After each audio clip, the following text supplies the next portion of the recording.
రాష్ట్ర పర్యాటక సాంస్కృతిక సినిమాటోగ్రఫీ శాఖ మంత్రులు కమలందరినీ పురస్కార గ్రహీతలందరినీ జ్యోతి ప్రతిమ కార్యక్రమంలో పాల్గొనవలసిందిగా కోరుతున్నాం.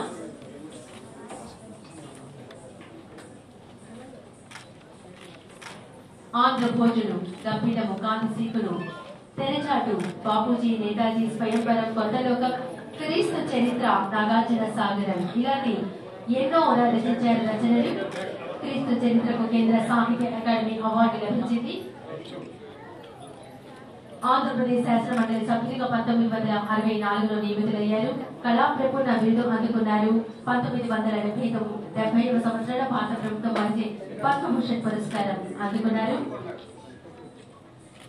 సమకాలీన భావ కవిత్వ రీతి నుంచి పక్కకు జరిగి సామాజిక ప్రయోజనం ఆశించి అనేక రచనలు చేశారు. జ్యోతి ప్రతిఫలన కార్యక్రమంలో పాల్గొన్న వారందరికీ హృదయపూర్వక ధన్యవాదాలు. ఇప్పుడు గుర్రం జాషువా గారి చిత్రపటానికి పుష్పాంజలి సమర్పిస్తున్నారు. రాష్ట్ర భాషా సాంస్కృతిక సంచాలకులు శ్రీ ఆర్ మల్లికార్జునరావు గారి కుంచె నుంచి జాలువారిన గుర్రం జాషువా గారి చిత్రపటానికి పుష్పాంజలి సమర్పిస్తున్నారు. రాష్ట్ర పర్యాటక సాంస్కృతిక శాఖ మంత్రులు కందుల దుర్గేష్ గారు, జిల్లా collector doctor G Lakshmi IAS గారు, రాష్ట్ర సృజనాత్మకత సంస్కృతి సమితి చైర్పర్సన్ శ్రీమతి తేజస్వి పొడపాటి గారు,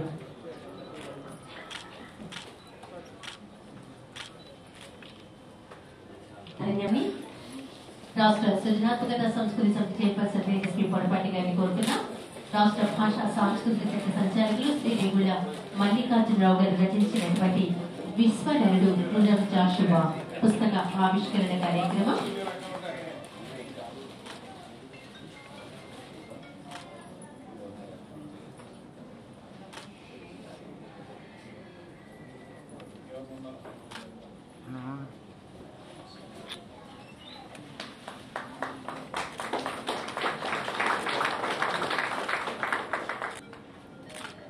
విశ్వనరుడు గుర్రం జాషువా పుస్తక ఆవిష్కరణ చేసిన వారందరికీ హృదయపూర్వక ధన్యవాదాలు. ఎన్టీఆర్ జిల్లా కలెక్టర్ మన జిల్లా collector doctor G Lakshmi IAS గారిని పర్యాటక సాంస్కృతిక శాఖ మంత్రులు శ్రీ కందుల దుర్గేష్ గారి చేతుల మీదుగా 2020 పాత్రల ప్రత్యేక ప్రతిభతో ప్రసిద్ధి పొందారు. రంగస్థల కళల పట్ల అపారమైనటువంటి అభిరుచి వీరికి ఉంది. అనేక నాటకాల ద్వారా సామాజిక చారిత్రక సాంస్కృతిక అంశాలను వారి రచనల ద్వారా ప్రేక్షకులకు అందించారు. అలాగే తెలుగు సినిమాలలో సహజత్వంతో హాస్య భావోద్వేగం సమన్వయం చేస్తూ గుర్తింపు పొందారు. రంగస్థల కళల పరిరక్షణలో చేసిన కృషి కొత్త తరాల కళాకారులకు ప్రేరణగా నిలిచింది. కనకదుర్గ ప్రసాదరావు గారు తదుపరి పురస్కార గ్రహీత డాక్టర్ కనకదుర్గ ప్రసాదరావు గారు 2016లో నంది అవార్డు అందుకున్నారు. ఆంధ్ర విశ్వవిద్యాలయంలో జరిగినటువంటి జాతీయ సైన్స్ కాంగ్రెస్ లో మీడియా సేవలు అందించినందుకు గాను ప్రశంసా పత్రం పొందారు. భారత సామాజిక శాస్త్ర సదస్సు, గ్రామీణాభివృద్ధి కార్యక్రమం, ఉన్నత భారత అభియాన్ శిక్షణ కార్యక్రమం వంటి అనేక కార్యక్రమాల్లో వీరు చేసిన సేవలకు ప్రశంసలు లభించాయి. గురుబొమ్మ గారు గుంటూరు జాషువా కల్చరల్ సెంటర్ ఉపాధ్యక్షురాలు. 10 ఏళ్లకు పైగా గుర్రం జాషువా గారి సాహిత్యాన్ని పాటల ద్వారా ప్రజల్లో ప్రాచుర్యం పొందేలా చేస్తున్నారు. అనేకమైనటువంటి జాషువా జయంతి అభివృద్ధి కార్యక్రమాలు నిర్వహించారు. ప్రభుత్వ సామాజిక అవగాహన కార్యక్రమాలలో వీరు పాల్గొంటూ ఉన్నారు. 45 ఏళ్లుగా తెలుగు సాహిత్యానికి అంకిత భావంతో సేవలు అందిస్తున్నారు. 76కు పైగా సాహిత్య రచనలు చేశారు. అపూర్వమైనటువంటి సంకలనం వీరు తెలుగు చంద్ర విభాగంలో శ్రీహర్య చంద్ర రక్షణ గ్రంథం 3 జానపద కళల అకాడమీ మాజీ చైర్మన్ సహస్ర కవితా సంకలనం చేశారు. ప్రపంచ సాహిత్యంలో మొట్టమొదటిసారిగా వీరు సహస్ర కవితా సంకలనం చేసిన వారు. దీనికి ముందు మాటలు వెంకయ్య నాయుడు గారు, చంద్రబాబు నాయుడు గారు రచించారు. సాహిత్య రంగంలో విశేష సేవలు చేస్తున్నారు. పొట్టూరి హరికృష్ణ గారు. గుర్రం జాషువా గారి 130వ జయంతి ఉత్సవం సందర్భంగా పురస్కారం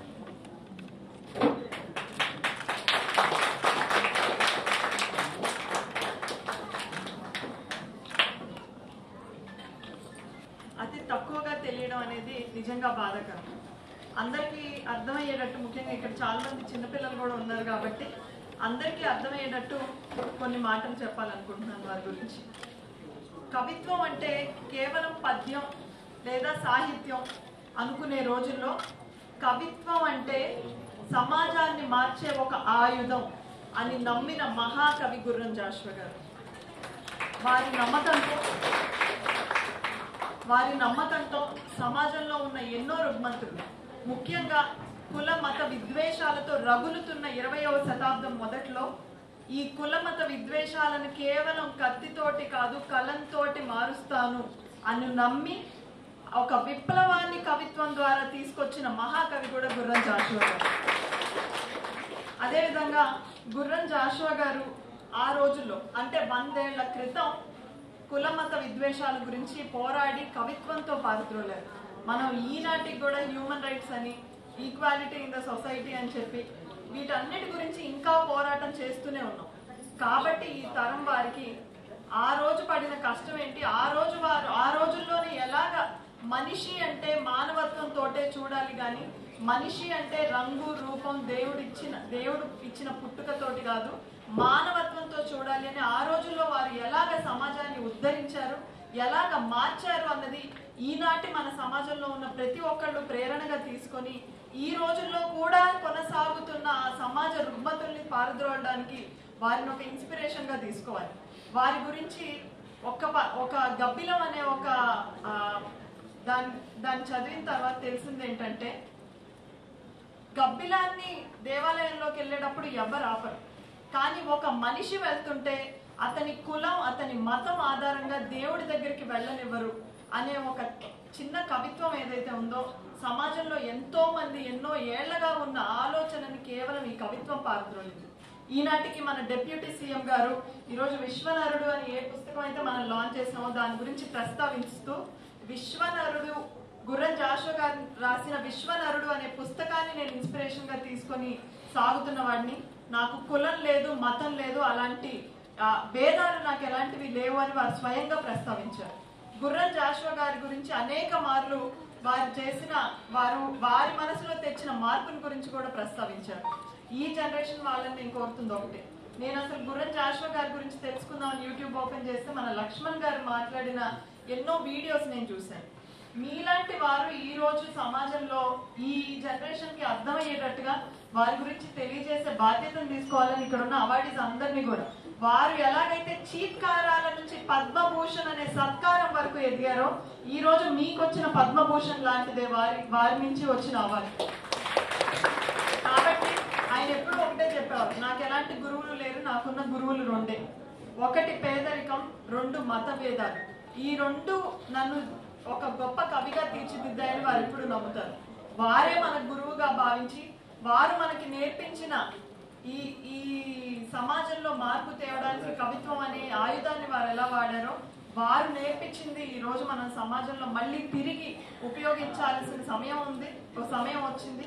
మీ అందరు కూడా వారి గురించి 10 మందికి తెలియజేస్తూ వారి ఔన్నత్యాన్ని మన రాష్ట్రంలో పుట్టిన ఎంతో మంది గొప్ప మహనీయుల కీర్తిని నెక్స్ట్ జనరేషన్స్ కి పాస్ చేయడంలో ఒక వారధిగా నిలవాలని కోరుకుంటూ మరొక్కసారి అవార్డీస్ అందరికీ కూడా పేరున అభినందనలు. అదేవిధంగా మా మినిస్టర్ గారు ఈ రోజు కవులకి, కళాకారులకి, టూరిజం కి దేశవ్యాప్తంగా పేరు తేవడానికి అహర్నిశలు కష్టపడుతూ రీసెంట్ గా మనకి ఎవరైతే అద్భుతంగా పనిచేస్తున్నారో మంత్రివర్యుల్లో అంటే మొదటి స్థానం తెచ్చుకొని మా శాఖకి కాకుండా రాష్ట్రంలో ప్రతి కళాకారులకి కూడా ఒక గొప్ప గర్వాన్ని తెచ్చిన మా మినిస్టర్ గారు ఉన్నారు. కాబట్టి మీలాంటి కవులకు కానివ్వండి, కళాకారులకు కానివ్వండి, ప్రతి రంగానికి కూడా రానున్నవి మంచి రోజులు అని తెలియజేస్తూ ఈ సభకు విచ్చేసిన కలెక్టర్ గారికి కూడా ధన్యవాదాలు తెలియజేస్తూ నా ముందున్న ప్రతి ఒక్కరికి పేరున ధన్యవాదాలు. కథానాయకుడు మహాకవి గుర్రం జాషువా గురించి మాటల్లో చెప్పారు. మనం మాట్లాడుకోవడానికి ఏం లేదు, ఒక్కటే ఉంది. ఆయన ఆలోచన విధానాన్ని, ఆయన అనుసరించినటువంటి విధానాన్ని, ఆయన ఏదైతే అక్షర రూపంలో చెప్పాడో దాన్ని మనం అనుకరించాలని చెప్పి కవి అంటే ఒక కాలానికి ముందు మాట రాసేవాడు కవి. కాలం ఎలా ఉండాలి, ఎలా ఉండబోతుందని చెప్పి దిశ నిర్దేశించగలిగినటువంటి కవి. ఎందుకంటే జాషువా గారు రాకముందు కవులు ఉన్నారు, జాషువా గారు వచ్చిన తర్వాత కవులు ఉన్నారు. సామాజిక అంశాన్ని, సామాజిక స్థితిగతులను కవితాంశంగా మార్చినటువంటి ఏకైక వ్యక్తి కవి, మహాకవి గుర్రం జాషువా అని చెప్పి సభముఖంగా మీకు తెలియదు. ఎందుకంటే అప్పటి వరకు కవులు ఉండొచ్చు, కడుపు నిండినా కవిత్వమే, కడుపు మండినా కవిత్వమే. మీకు చిన్న ఉదాహరణగా చెప్పాలంటే కాళిదాసు గారు మేఘ సందేశం పంపారు కడుపు నిండిన తర్వాత. కడుపు మండిన తర్వాత ఈయన గబ్బిలతో పంపాడు. అది ఒకటి ప్రణయం అయితే ఇంకొకటి ప్రళయం.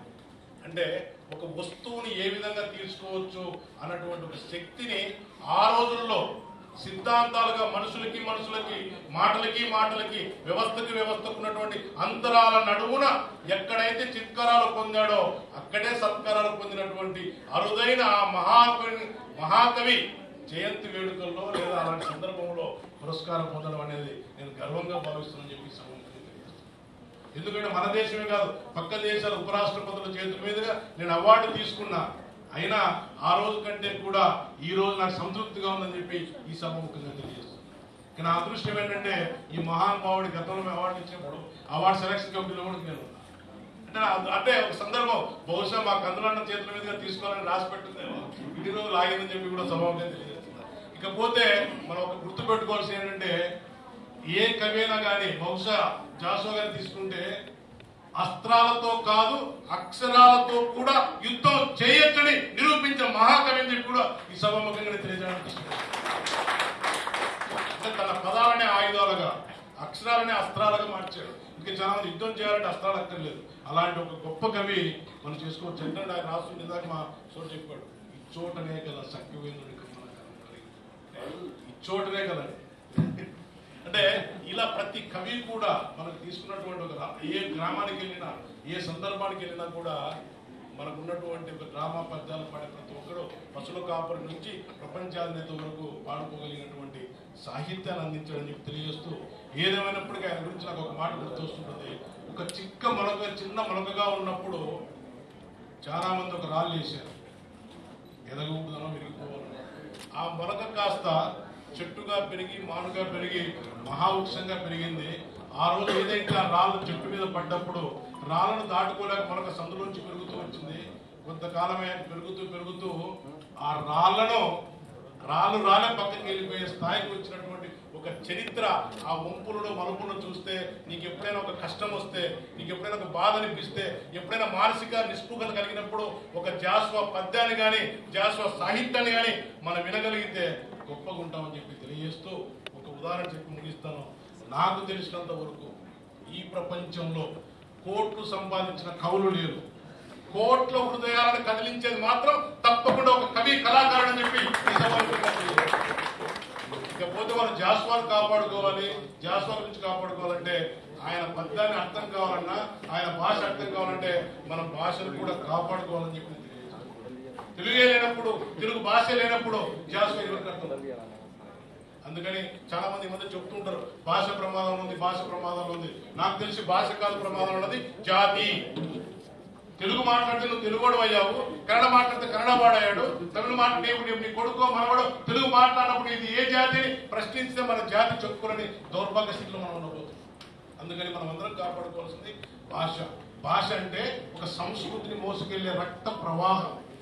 ఒక భాష సంస్కృతిని మోసుకెళ్లే రక్త ప్రవాహం. అంటే ఎట్లయితే మనం ఒక శరీరం ప్రాణం మీద ఆధారపడి ఉంటుందో మన ప్రాణం ఎవరికి కనపడదు, అలాగే భాష మీదనే సాహిత్యం సంస్కృతి కళలు మానవాధికారాలన్నీ ఆధారపడి ఉంటాయి. కాబట్టి అంతటి గొప్ప చరిత్ర కలిగిన మన భాషను మన సంస్కృతిని కాపాడుకోవాలని మన ముఖ్యమంత్రి చంద్రబాబు నాయుడు గారు కావచ్చు, ఉప ముఖ్యమంత్రి గారి పవన్ కళ్యాణ్ గారు కావచ్చు, వారి నేతృత్వంలో మన కందుల దుర్గేష్ గారు కావచ్చు, వీళ్ళందరి ఆధ్వర్యంలో మా సోదరి కావచ్చు, మా అన్న కావచ్చు, భవిష్యత్తులో మంచి కళలకు ఒక గొప్ప కళ వస్తుందని చెప్పి తెలియజేస్తూ ఈ అవకాశం కల్పించినటువంటి సాంస్కృతిక విభాగానికి ధన్యవాదాలు తెలియజేస్తూ జై హింద్ జై భారత్.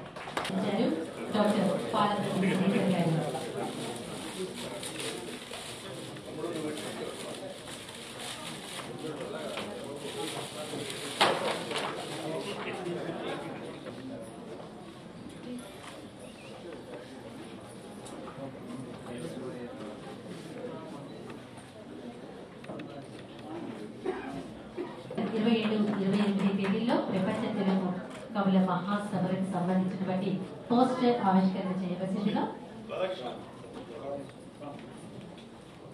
జరుగుతుంది.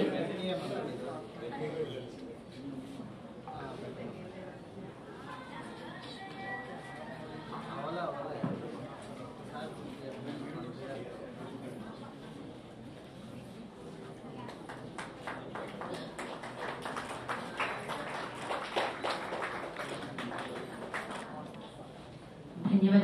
దయచేసి అందరూ నేర్చి నిలబడవలసిందిగా కోరుతున్నాం. ఈ కార్యక్రమానికి విచ్చేసినటువంటి 50 మంది కళా పిపాసులకు, అభిజ్ఞ రసజ్ఞులైనటువంటి ప్రేక్షకులందరికీ కూడా నమస్సుమాన్యం తెలియజేస్తా ఉన్నాం.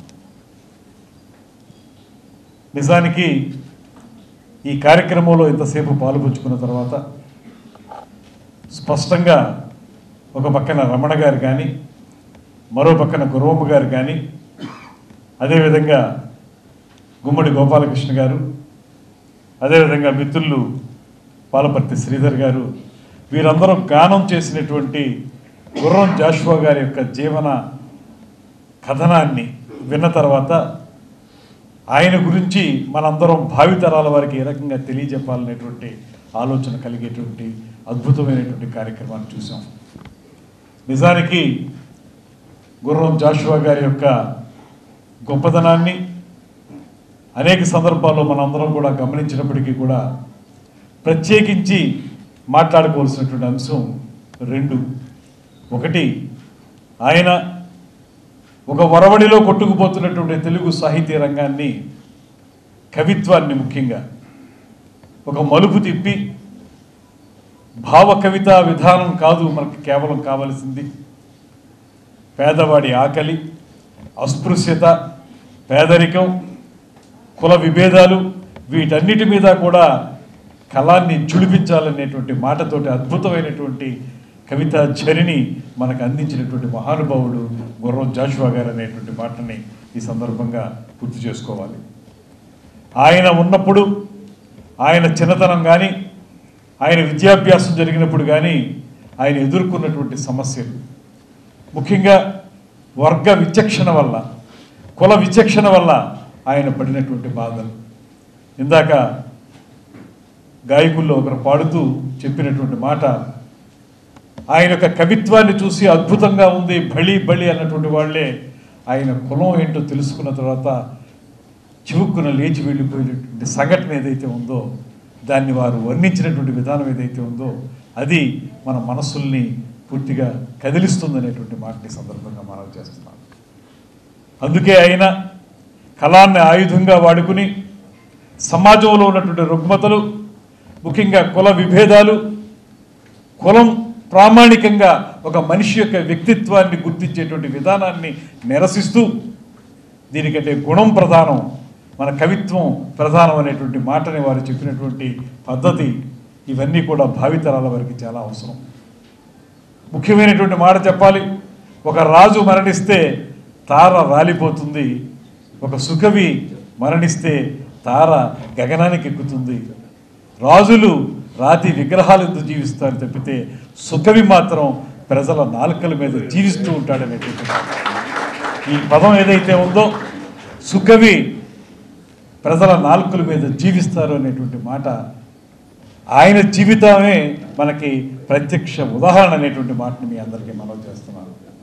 ముఖ్యంగా ఇవాళ కూడా మనం గుర్రం జాషువా గారి యొక్క పేరు గుర్తుపెట్టుకుంటున్నామంటే, ఒకటి ఆయన కవిత్వం ద్వారా చేసినటువంటి పోరాటం, రెండోది ఆయన ఈ జాతికి అందించినటువంటి అద్భుతమైనటువంటి పద్యాలు కానీ, నాటక రంగంలో ఆయన చూపించినటువంటి చొరవ కానీ, ఇవన్నీ కూడా కలకాలం నాటకం అనేది, తెలుగు నాటకం అనేది బతికున్నంత కాలం గుర్రం జాషువా గారి యొక్క పేరు అలా నిలబడే ఉంటుంది, చిరస్థాయిగా ఉంటుంది అనేటువంటి మాటని ఈ సందర్భంగా గుర్తు చేస్తూ, అందుకే ఆయనకి గండపెండేరం తొడిగినప్పుడు తిరుపతి వెంకటకవుల్లో ఒకరైనటువంటి చల్లపల్లి వెంకట శాస్త్రి గారు ఆయన పాదాలను ముట్టుకుని ఇది నా జన్మకు లభించిన అదృష్టం అనేటువంటి మాట చెప్పారంటే అది ఎంత గొప్ప విషయం మనం అర్థం చేసుకోవాలి. అటువంటి అద్భుతమైనటువంటి కవి, ఆయనకేమి పరిస్థితులు అనుకూలించలేదు. చాలామంది కవులకి పరిస్థితులు అనుకూలిస్తాయి, వారిని చేరదీసేటువంటి ఒక కుల విధానం ఉంటుంది. ఇవన్నీ ఉండటం ద్వారా వాళ్ళు సౌకర్యవంతమైన జీవితం గడపడం ద్వారా అద్భుతమైనటువంటి కవిత్వాన్ని అందించేరేమో, కానీ పూర్తి స్థాయి ప్రతికూల పరిస్థితుల్లో, ఎక్కడ ఏ రకమైనటువంటి ఆదరణకి నోచుకోనటువంటి పరిస్థితుల్లో మంచి పదం చెబితే పదాన్ని మెచ్చుకుని కులాన్ని వ్యతిరేకించేటువంటి సమాజం ఆ రోజు ఉన్నప్పుడు ఆయన అక్కడి నుంచి ఎదిగి ఇవాళ కూడా మనకి ప్రాతస్మరణీయులుగా ఉండటం అనేటువంటిది చాలా గొప్ప విషయం అనేటువంటి మాటని ఈ సందర్భంగా మనం చేస్తున్నాం. గబ్బిలం చెప్పారు ఇందాక మిత్రులు అందరూ కూడా, అస్పృశ్యత అనేది మనుషులకు ఉంది కానీ గబ్బిలానికి అస్పృశ్యత ఉంది కనుక గబ్బిలం గుళ్ళోకి వెళ్ళగలుగుతుంది, గుళ్ళోకి వెళ్ళి దేవుడికి నివేదిస్తుంది. ఒక అస్పృశ్యతకు గురైనటువంటి వ్యక్తి తాలూకు మనోవేదనని తెలియజేసేటువంటి గబ్బిలం అనేటువంటి అద్భుతమైనది. ఫిరదౌసి, ఇవన్నీ విశ్వనాథుడు, ఇవన్నీ చూసుకుంటే గుర్రం జాషువా గారి యొక్క సామాజిక చైతన్యానికి సంబంధించినటువంటి కవిత్వం. ఇవాళ మనందరం కూడా సమాన హక్కులు, మానవ హక్కులు అనుభవిస్తున్నటువంటి ఈ తరుణంలో మానవ హక్కుల గురించి కానీ దళిత హక్కుల గురించి మాట్లాడడం దాన్ని పెద్దగా మనం తీసుకోక్కర్లేదు. కానీ ఆ రోజున ఏ రకమైనటువంటి అవకాశాలు లేని రోజున ఆయన మాట్లాడినటువంటి ప్రతి మాట ఒక పదునైన ఆయుధం అనేటువంటి మాటని ఈ సందర్భంగా మనం చేస్తూ, ఇంకొక అదృష్టం నాకు లభించింది ఏంటంటే శ్రీ గుర్రం జాషువా గారి పాద ధూళితోటి ఆయన నడయాడినటువంటి శాసన మండలి ఏదైతే ఉందో నా రాజకీయ పరమైనటువంటి పదవి శాసన మండలి ద్వారానే ప్రారంభమైంది అనేటువంటి మాటను కూడా నేను తెలియజేసుకుంటూ వారికి ప్రత్యేకమైనటువంటి నమస్సులు అందజేస్తూ, అదేవిధంగా ముఖ్యమైనటువంటి విషయం ఇవాళ మనం గుర్రం జాషువా గారి జయంతిని వర్ధంతిని జరుపుకోవడం మాత్రమే కాకుండా ఆయన భావజాలాన్ని ముందుకు తీసుకెళ్లాల్సినటువంటి బాధ్యత మన మీద ఉంది. ముఖ్యంగా రాజకీయ నాయకులుగా నేను భావించేటువంటి అంశం ఏంటంటే ఆ రకమైనటువంటి సమానత్వం కోసం, ఆ రకమైనటువంటి వ్యక్తి తాలూకు ప్రతిభను గుర్తించేటువంటి ప్రధానమైనటువంటి అంశాన్ని మనం తీసుకోవాలి తప్పితే కులం కాదనేటువంటి మాటని మేము అవలంబించగలిగితే, రాజకీయాల్లో మార్పు తీసుకురాగలిగితేనే మేము రాజకీయాల్లో ఉండడానికి అర్హులం అనేటువంటి మాటను కూడా ఈ సందర్భంగా నేను మనవి చేస్తున్నాను. అటువంటి కార్యక్రమాన్ని చేపట్టాల్సిన బాధ్యత సమాజం మొత్తం మీద ఉంటుంది. అందరం కలిసి ఆ కార్యక్రమాలను చేపట్టాలి. గుర్రం జాషువా గారు హరిశ్చంద్ర నాటకంలో రాసినటువంటి పద్యాలు ఇప్పుడే గుమ్మడి గోపాలకృష్ణ గారు ఆలపించారు. అద్భుతమైనటువంటి అందులో ఉన్నటువంటి మనసును కదిలించి వేసేటువంటి ఆ విధానం ఏదైతే ఉందో, ముఖ్యంగా అక్కడ ఎవరో తిరిగిరారనేటువంటి మాట కానీ, లేత ఎల్లాలి మంగళసూత్రాలండి నల్లపూసలు ఏదైతే చవురు తేరుతూ ఉన్నాయో అవి కానీ, ఇటువంటివి ఉన్నప్పుడు మనసు కదులుతుంది. ఖచ్చితంగా హృద్యమైనటువంటి ఆ కవిత ధోరణికి మనందరం కూడా తొలగాల్సి ఉంటే అనేటువంటి మాటని మరొకసారి తెలియజేసుకుంటూ, అటువంటి మహానుభావుడి యొక్క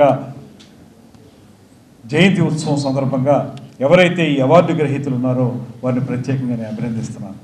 కారణం ఏంటంటే ఇది మీకు పద్మశ్రీ పద్మభూషణ్ వచ్చిన దానికంటే గొప్ప అవార్డు అనేటువంటి మాట ఖచ్చితంగా వారి జయంతి సందర్భంగా మిమ్మల్ని గుర్తెరిగి మేము తెలియజేయటం. అదేవిధంగా మీసాల లక్ష్మణ్ గారు ఇందాక ఆలపించినటువంటిది. ఇక్కడ రెండు పార్శ్వాలు మనం చూస్తాం.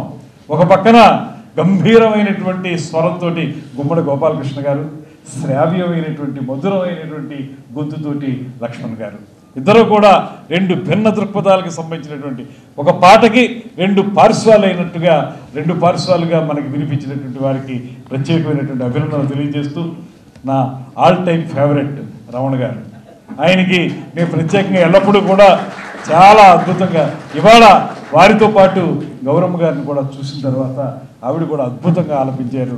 ఇవి మాకేమనిపిస్తాయంటే రాజకీయాల్లో ఉన్న వాళ్ళకి నిత్యం విమర్శలు ప్రతి విమర్శలు. మీరు అసెంబ్లీ చూసే ఉంటారు.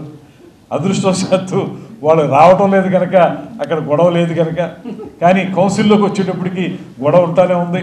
మరి కౌన్సిల్లోకి వచ్చినప్పుడు వాళ్ళు ఇక్కడికి ఎందుకు రావట్లేదో అర్థం కాదు, అది వాళ్ళ నిర్ణయం ఏంటో తెలియదు. కానీ ఏదైనా రాజకీయాల్లో విమర్శలు ప్రతి విమర్శలతో ఉండే సమయంలో ఇలాంటి కార్యక్రమాల్లో పాలు పంచుకోవడం వల్ల ఒక పక్కన మహానుభావులైనటువంటి జాషువా గారు లాంటి వారిని స్మరించుకోవడం ఒక కార్యక్రమం అయితే, మరొకటి ఇంత అద్భుతమైనటువంటి కళా సంపద ఉన్నటువంటి వ్యక్తులతో వారి మధ్య కూర్చుని వారు పాడే పాట విని వాళ్ళు చెప్పే మాట విని తద్వారా మేము కూడా ఆ ఆనందాన్ని పొందుతున్నాం.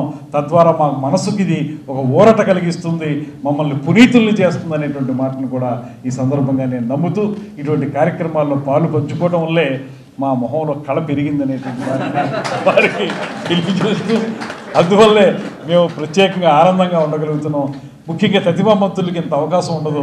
నాకు ఈ కళా సాంస్కృతిక కార్యక్రమాల్లో పాల్పంచుకునే అవకాశం ఉంటుంది కాబట్టి ఆ కళ నా మొహంలో మరో రకమైన కళగా కనబడుతుంది అనేటువంటి వాటిని తెలియజేసుకుంటూ జాషువా గారి విధానాల్ని భావజాలాల్ని ముందుకు తీసుకెళ్దాం అనేటువంటి ప్రతిజ్ఞ చేసి దాన్ని అమలు చేద్దాం అనేటువంటి మాటని మరొకసారి మీ అందరికీ మనవి చేసుకుంటూ సెలవు తీసుకుంటున్నాను. నమస్కారం.